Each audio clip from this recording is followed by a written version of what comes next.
Well, they will have a road. Look at that. That'll go to the house. Okay. And this road is done away with. And they go that way.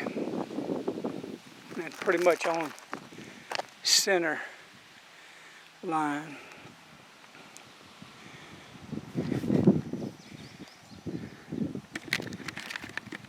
Yeah, it's been a pretty good while since I rode the bike. I'll start back. It's July the 6th.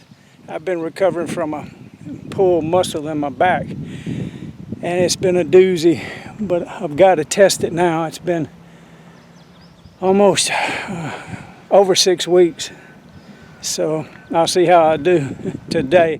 I ain't gonna ride all the way to Rogersville, I can tell you that. I'm gonna have to build up to it. All right, let me see what it looks like up on the hill.